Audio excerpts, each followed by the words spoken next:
오늘 창임교회 월요일 매일 큐티 약할 때 강함 대신에 찬양하시겠습니다. 약할 때 강함 대신에 나의 보배가 되신 주, 주 나의 모든 것, 주 안에 있는 보물을 나는 포기할 수 없네. 주 나의 모든 것, 예수 어린 양 존귀한 이름, 예수 어린 양 존귀한 이름.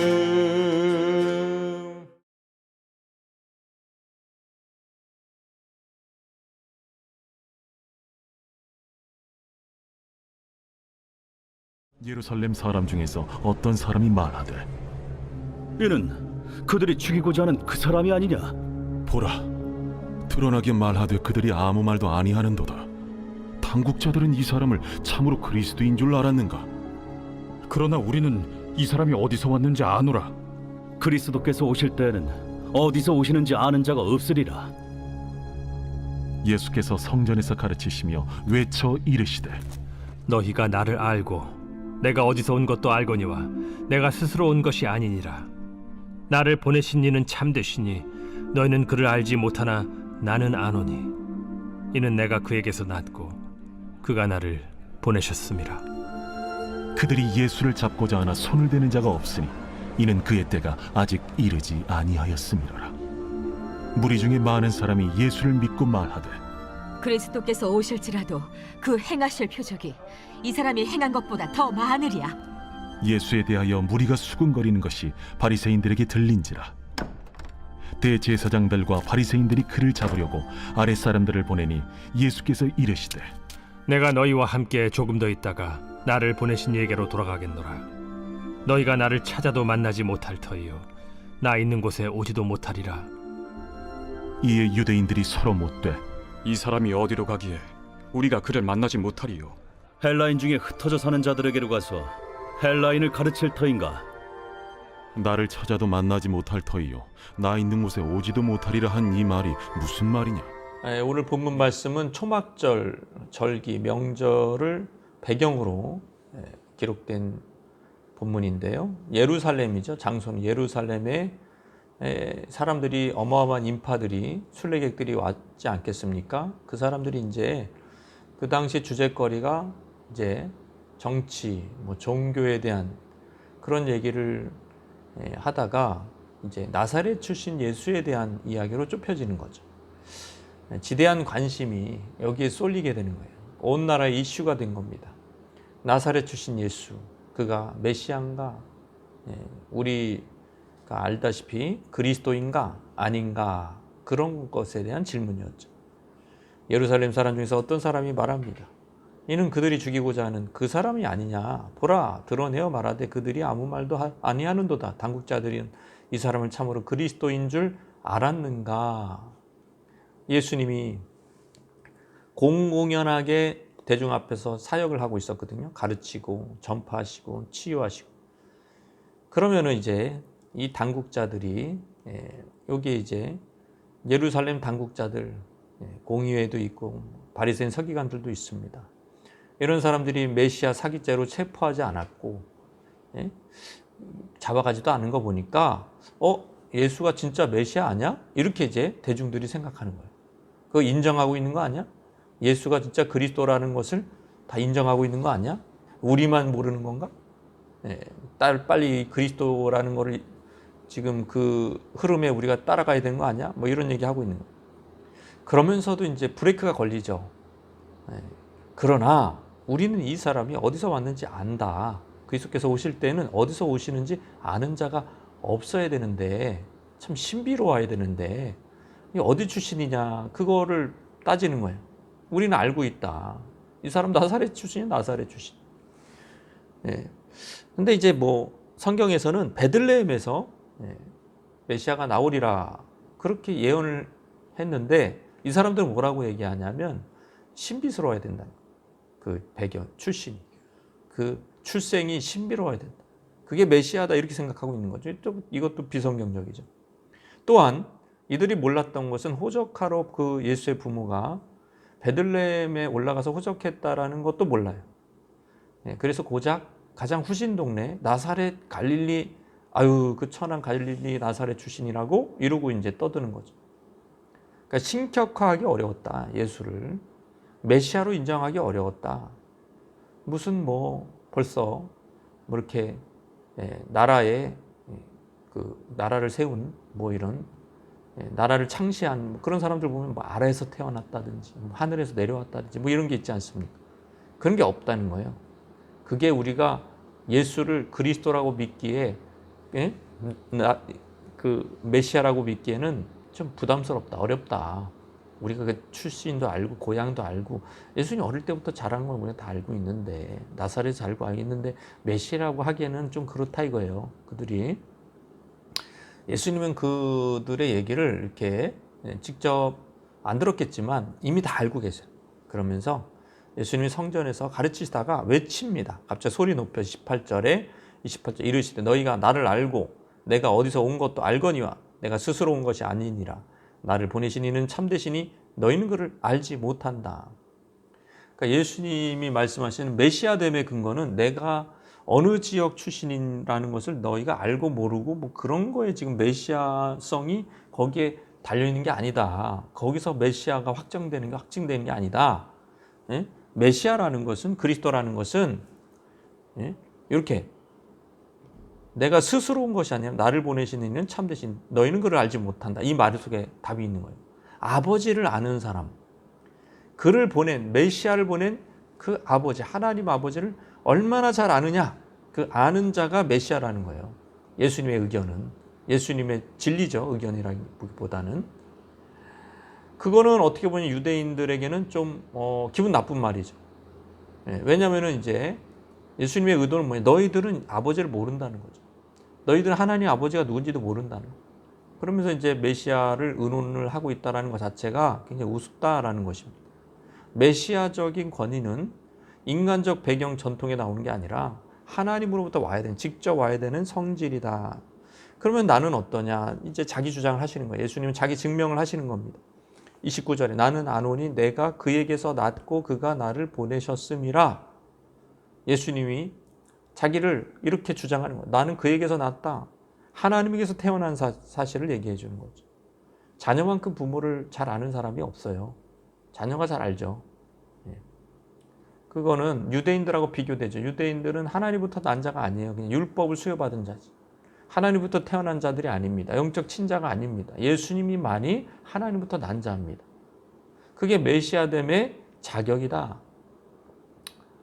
우리 역시 어떤 사람, 그리스도인이라고 부르잖아요. 이거 굉장히 놀라운 호칭이에요. 그 전제 조건이 거듭남이죠. 우리도 하나님으로부터 성령으로 태어난 사람들이에요. 우리가 사회 경제적으로 어디서 지역적으로 그 어떤 배경이기 때문에 우리가 그리스도인이라고 불리는 게 아니고 예수님도 마찬가지로 메시아라고 불리는 이유는 하나님으로부터 태어났다. 우리도 성도라고 그리스도인이라고 불리는 이유는 물과 성령으로 거듭났기 때문입니다. 그래서 우리가 거듭났다. 물과 성령으로 하나님 위로부터 태어났다. 하나님으로부터 태어났다. 이 정체성이, 이 본질이 굉장히 중요하다. 그리고 예수가 그리스도라는 두 번째 증거는 그가 나를 보내셨다는 거죠. 29절 하반절에 그가 나를 보내셨다. 여기서 이제 그가 나를 보내셨다. 거기서 이제 사도라는 의미도 그 말도 어파스톨로스, 이것도 보냄을 받은 자. 그러니까 임명권자가 있다는 거예요. 그 임명권자는 하나님 아버지입니다. 그러니까 이제 예수님이 내가 그리스도라고 주장할 수 있는 거는 첫 번째는 하나님부터 태어났고, 그리고 두 번째는 사명 때문에 그래요. 하나님이 보내셨다. 나를 이 땅에 사명을 완수하라고 보내신 거. 그건 뭐냐면 대속의 사명이죠. 우리 죄를 용서해주고 제물이 되고 부활하고 이런 사명을 이루라고, 구속 사역을 이루라고 보내셨다 이거예요. 그러니까 예수님이 이렇게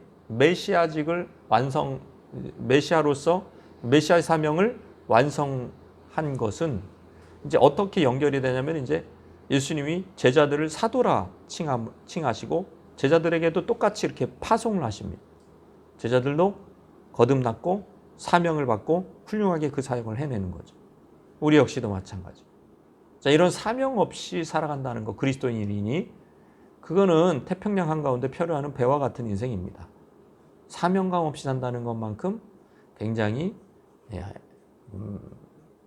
아주 정말 의미 없게 사는 거죠. 그렇게 사는 거는.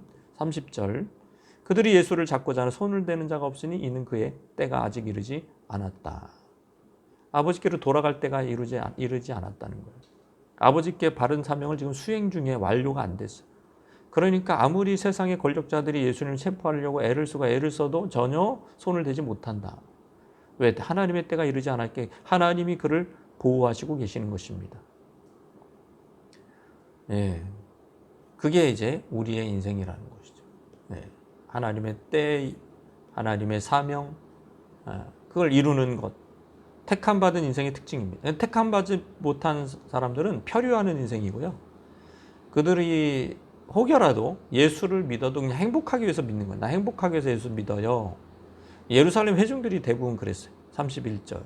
무리 중에 많은 사람이 예수를 믿고 말하되 그리스도께서 오실지라도 그 행하실 표적이 이 사람이 행한 것보다 더 많으랴. 아니, 이제 이 사람 말고 이후에 다른 사람이 와서 나는 그리스도라고 해도 이 예수가 행한 표적보다 많겠냐? 아니, 우리는 이거가 좋다. 예수가 행한 표적이 마음에 든다. 이거예요. 백문이 불여일견이라고 다 봤어요. 38년 된 병자 일으키고 예루살렘의 베데스다 묵가에서요. 물고기 2마리, 보리떡 5개로 수천 명을 살리고 이러면서 이제 이걸 직접 병의 문제, 아픔의 문제, 가난의 문제 다 해결하는 걸 보니까 우리 행복하다는 거예요. 그러니까 예수님을 쫓겠다는 거예요. 다른 메시아가 와도 이보다 더 기적을 행할 수 있냐? 이보다 우리에게 축복을 줄 수 있냐? 그러니까 굉장히 현실적이고 실용주의적인 믿음을 가진 거죠. 근데 이런 실용주의적인 믿음을 가질 때 굉장히 안타까운 일이 하나 있죠. 약점이 하나 있어요. 그 약점이 뭘까요?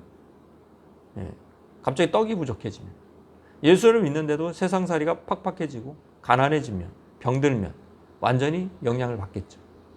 그리고 이런 신앙은 막 흔들리게, 돌짝박 같은 신앙이겠죠. 흔들리겠죠. 예수님 원하시는 신앙이 아닙니다. 한편 예루살렘 당국자들은 예루살렘 사람들의 그 여론 자체가 예수는 메시아거나 아니 또 다른 메시아가 있어도 이 사람만큼 하겠냐 이런 걸로 막 몰리니까 여론이 심상치 않게 돌아가니까 이제 위기의식을 느껴요. 그러면서 대제사장, 바리새인들, 산헤드린, 공예의 당국자들은 예수를 체포하려고 성전 경비대를 파견했습니다. 주님은 이런 상황에 굴하지 않으시고 진리의 말씀을 외치십니다. 예수께서 이르시되 내가 너희와 함께 조금 더 있다가 나를 보내신 아버지께로 돌아가겠다. 때를 정확히 아시는 조금 더 6개월 후입니다. 그때 마지막 유월절을 맞으시고 그때 유월절 속죄양으로서 예수님 십자가에 못 박혀 돌아가십니다. 3일 만에 부활하시고 40일 동안 제자들에게 보이시다가 승천하신 아버지께 돌아가신다는, 자기를 파송하신, 사명을 주신, 그리고 자기를 태어나게 하신 아버지께로 다시 돌아가신다는, 그거를 듣고도 전혀 유대인들 알지 못하죠. 설왕설래합니다. 이게 무슨 말이냐 서로 말하는 거예요. 35절 36절에 이 사람이 어디로 가기에 우리가 그를 만나지 못한다고 하냐, 흩어져 있는 디아스포라 유대인 헬라인에게로 가려고 하냐, 나를 찾아도 만나지 못할 터, 나 있는 곳에 오지도 못한다는 말이 도대체 무슨 말이냐. 굉장히 헷갈리는 거예요. 왜냐하면 예수님이 이 땅에 오심과 그리고 하나님 아버지께로 다시 돌아가심, 부활 승천하셔 돌아가심을 전혀 이 구속사를 알지 못하기 때문에, 구속의 역사를 알지 못하기 때문에 이들은 예수님의 뜻을 알지 못합니다. 그런데 우리가 지금 이 말씀을 읽는 우리는 성령으로 거듭난 자요, 성령으로 인침을 받은 자요, 하나님의 뜻을 아는 자들이기 때문에 우리는 이미 다 알고 있는 거죠. 우리 또한 예수님이 그 시기를 알고 아버지께로 돌아갈 시기를 아는 것처럼 우리도 아버지께로 돌아갈 시기가 오겠죠. 분명히 돌아갈 때가 옵니다.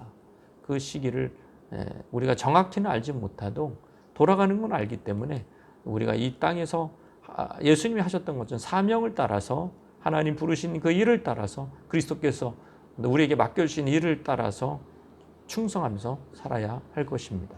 기도하시겠습니다.